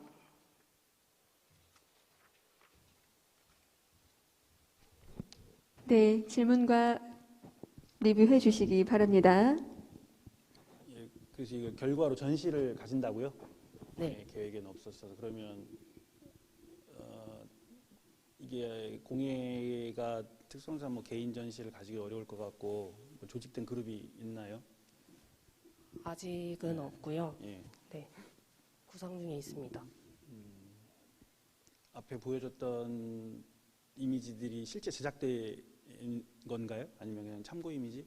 참고 이미지입니다. 참고 이미지요. 그 짜임의 방식도 뭐 특별히 만들어진 것 아니고 기존의 전통적으로 쓰던 방식들인 거고요. 네. 예. 네, 또 질문 있으시면 해주시기 바랍니다.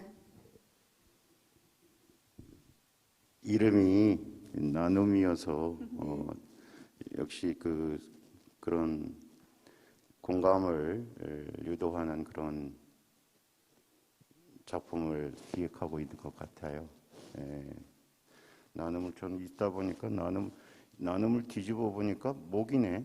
놈을 뒤집으니까 역시 나무하고 좀 관계가 있는 것 같아요. 그런 생각을 해봤고요.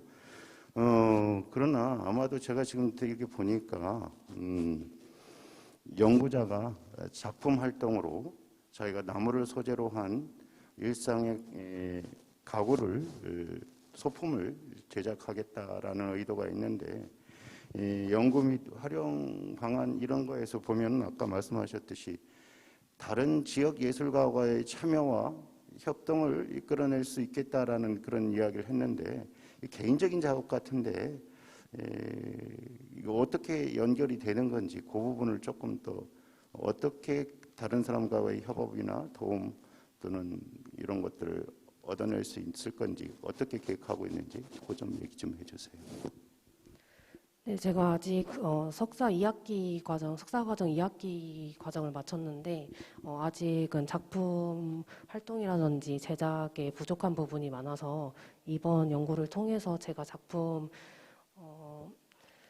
그 내용이라든지 어떤 그런 것들을 확립하고 오늘 발표하신 다른 작가분들이 저랑은 좀 다른 매체와 그런 재료를 사용하시는데 같이 소통을 하면서 그 다음 전시를 기획하고 어떻게 협업할 수 있는지 더 그거는 구체적으로 구상을 해봐야 될 것 같은 부분이 있습니다. 바로 그런 부분인데요. 우리 분야 같은 경우는 그저 예술학과 달리 인문학에서는 바로 선행 연구, 선행으로 이루어진 작업들에 대한 검토가 이제 반드시 있거든요. 예술 창작을 중요하다 보니까 예술 작업에서는 아마 개인의 그런 표현 욕구를 존중해주는 측면은 있다 하더라도 금방 말씀하셨듯이 이런 작업을 미리 해오고 있는 또는 하셨던 분들 다른 분야에서도 있을 겁니다. 그분들의 도움과 그런 것들을 바탕으로 한다면 좀 더 본인이 원하는 그런 작품을 만들어내는데 도움이 될 것 같고 그 과정이 앞으로도 계속 이 예술 작업을 해나가는데도 그런 상호 교류와 만남이 도움이 되리라고 생각합니다. 그런 것들도 여기 저 계획 수준 일정에는 그런 게 없어요. 그냥 다 개인이 하는 작업만 있지. 그런 작업들의 어떤 작업 과정에 그런 다른 분들, 다른 예술가하고의 협업, 선행 예술가 작업 검토 이런 부분들이 들어갔으면 좋겠습니다. 네, 감사합니다. 네, 또 질문 있으십니까? 네, 없으신 것 같은데요. 6번째 발표자 큰 박수 부탁드리겠습니다. 수고 많으셨습니다. 네, 이제 1부의 마지막 발표자만을 남겨놓고 있는데요. 소개를 드리겠습니다. 음악학과 박사과정 논문 연구생인 최보경님을 큰 박수로 맞이해 주시기 바랍니다. 네, 최보경 피아노 독주회에 대해서 발표를 해 주시겠습니다. 네, 안녕하세요. 전북대학교 음악과 박사과정의 피아노 전공 최보경입니다. 저는 풀뿌리 연구사업에 연구학 박사과정의 3번의 독주회 중에서 2번의 독주회를 거쳐서 올해 6월에 예정된 마지막 졸업 독주회를 바탕으로 참여했습니다. 저는 이번 리사이틀에서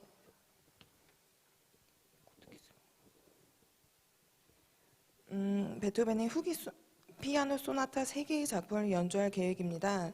이 작품들은 베토벤이 남긴 32개의 피아노 소나타 중에서도 심오한 의미를 담고 있다는 평을 받고 있는데 음악의 진정한 의미는 음악 외적인 요소들의 연계와 음악 내부 형식 사이의 관계에서 드러나기 때문이다 라고 말하고 있습니다. 그렇기에 이 세 작품은 연주자뿐만 아니라 음악 이론가와 음악학자, 비평가들에게도 끊임없는 연구와 해석의 대상이 되고 있습니다. 베토벤은 서양 음악사에서 하이든 그리고 모차르트와 함께 고전주의의 대표적인 작곡가인데요.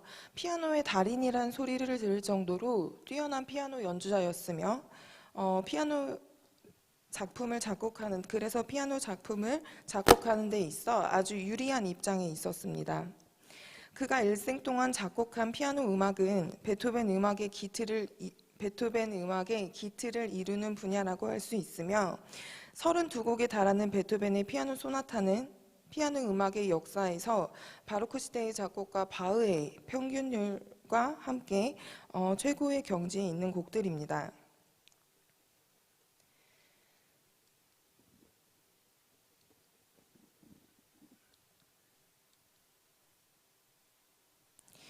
당대의 많은 작곡가들 가운데 베토벤이 독보적이었던 이유의 핵심은 조성 체계의 바탕을 둔 음악 언어입니다.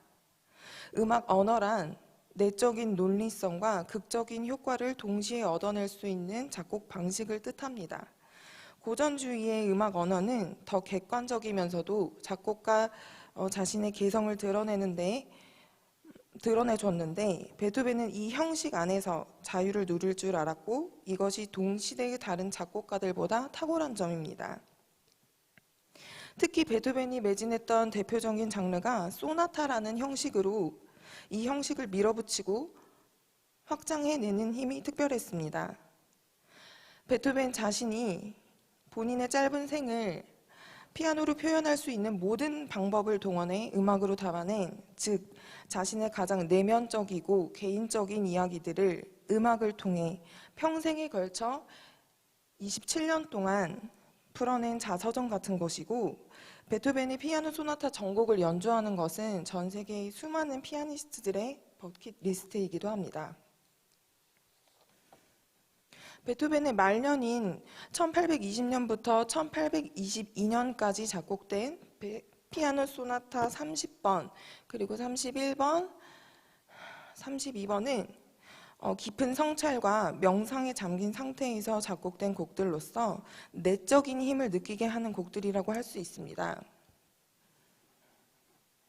당연히 우리가 그렇게 느낄 수 있을 것처럼 한 사람 인생의 자서전의 마지막 챕터이며, 이 마지막 챕터에서 베토벤이라는 한 사람의 인간이 인간으로서의 존재를 초월하여 음악으로 승화한 모습의 마지막 순간을 마주할 수 있습니다. 베토벤이 항상 마음속 깊이 생각하고 있었던 것은 인간의 존재입니다. 인간의 자유와 평등의 실천을 자신의 궁극적인 삶의 목표로 삼았고, 인간의 고통을 자신의 음악을 통해 해결해 주려고 노력했습니다. 1분 남았습니다. 더 설명을 해야 하는데 제가 준비한 지난 12월에 열린 독주의 영상 일부가 있어서 그거를 재생하도록 하겠습니다.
네, 이것으로 발표를 마무리하겠습니다. 질의응답과 그리고 리뷰를 해주시겠는데요. 김지환 음악과 부교수님께서 해주시겠습니다. 네, 잘 들었습니다. 리뷰를 할 수 있는 성질은 아닌 것 같아서요. 그냥 질의응답하겠습니다. 이 베토벤 후기 소나타 3개를 마지막 소나타 3개를 이렇게 마지막 박사의 마지막 레파토리로 삼으신 배경이 어떤 거가 있나? 왜냐하면 이게 어떻게 생각하실지 몰라도 굉장히 어려운 레파토리고 사람들이 이렇게 무모는 아니지만 약간 무모하게 접근하지 않거든요. 굉장히 무모합니다, 사실은. 이게 너무 베토벤의 소나타의 거의 뭐 죽기 전에 완성기의 거이기도 하고 어렵고, 그런데 어떤 이유로 이런 걸 정하셨나요? 먼저 음악이란 이게 연주자를 통해서 나오기는 하지만 또 제 손을 떠나면 그 음악은 결국 방금 들었듯이 그 음악은 이제 제 것이 아닌 듣는 사람의 것이 됩니다. 그래서 듣는 사람의 마음에 느껴지는 것들, 그리고 연주를 듣는 사람이 모두 다 다르게 느끼는 그런 연주를 듣고 느낀 점, 그런 것들이 굉장히 중요하다고 저는 생각을 합니다. 그래서 베토벤의 후기 작품에 이르면 그 인간으로서의 능력을 초월한 것 같은, 어떻게 한 인간이 이런 음악을 만들 수 있을지, 또 결국에는 항복해버리고 마는 그런 느낌을 받게 되는데요. 베토벤이 노래하는 것이 멀리 나아가서는 우주에 대한 것, 그리고 가장 종교적이고 가장 깊이가 있는 것인데, 결국에는 그 시작은 가장 인간적인 모습에서 시작했다고 생각을 했습니다. 그래서 이렇게 제가 생각하고 느끼는 것들을 연주하는 제 손을 통해서 결국 듣는 사람의 것이 되기 바라는 마음으로 무모한 도전을 하게 되었습니다. 네, 이게 참 미술학과와 굉장히 다른 그러니까 미술학과는 전시를 통해서 이렇게 공유를 하고 그런데 이거는 어떤 연주 딱 그 순간에 공유하는 거기 때문에 거기에 대해서 음악 같은 경우는 이렇게 적절한 해설을 붙이기가 참 어렵거든요. 그러니까 베토벤 음악은 누구나 다 연주를 하고 있고, 근데 뭐 여기가 내가 조금 다르다 뭐 이렇게 하기에 이게 내가 연주하는 건 누구와 다릅니다라고 말하기가, 왜냐하면 모두가 다 다르기 때문에. 그런데 그러면은 자신이 이렇게 자신의 연주를 하게 되잖아요. 그러면 자신의 어떤 음악가적 정체성은 어디서 드러난다고 생각하십니까? 정체성이라는 것이 굉장히 가변적인 것이잖아요. 시간의 흐름에 따라서 달라질 수도 있고, 또 불안한 직업군이라고 할 수 있는 예술가, 또 음악가로서 정체성을 확립해 나간다는 것이 쉬운 답은 아니라고 생각합니다. 그렇지만 예술가들의 숙명은 가장 독특하고 가장 개성적이고 가장 독립적인 것이라고 생각을 합니다. 무엇보다도 자기 자신의 개별적인 생각이 중요하다고 생각하기 때문에 공통적인 기준에 너무 의미를 두지 않고, 또 음악가를 수시로 흔드는 유혹에도 흔들리지 않으면서 자신의 음악적인 개성을 지켜나가는 것이 중요하다고 생각을 합니다. 네. 근데요. 네. 선생님, 개성이 중요하다고 분명히 말씀하셨는데, 그러면 기존 해석이나 음악에 대한 베토벤 피아노 칠 때 해석이나, 그러면 해석에 따라서 테크닉도 달라질 텐데 어떤 점이 달라지셨는지를 분명히 말씀해 주셔야지, 그래야지 개인의 특성이 드러날 수 있을 것 같거든요. 근데 여기 저희는 선생님 치시는 거 봐서는 전혀 저희 같은 무지랭이들은 알 수가 없고, 그 선생님의 해석을 들어야지나 알 수 있을 전공자들도 어려운 부분입니다. 누군가의 연주를 듣고, 아무리 이게 좋은 연주자들의 연주를 듣고 비교하고 이게 더 낫다, 뭐 저게 아니요, 낫다, 제가 좋다, 어느 게 낫다 그러다라는 차원에서 질문을 드린 게 아니라 어떤 해석의 차이가 있는지, 그리고 어떤 피아노 기법에 있어서 차이가 있는지 그 정도는 말씀해 주실 수 있지 않나요? 그런 것이 전혀 없다면 그냥 나도 이거를 한번 쳐봤다라는 거 외에 저희가 습득할 수 있는 게 무엇이 있나요?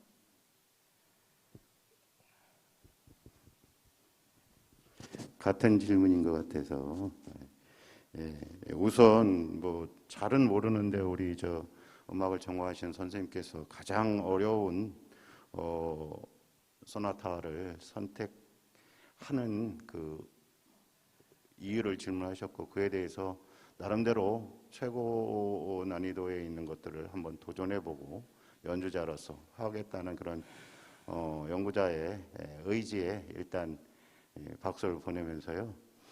항상 제가 음악이나 이런 걸 들으면서도 느꼈던 것들인데 작곡가의 충실한 의도를 구현해내는 것이 목적인가?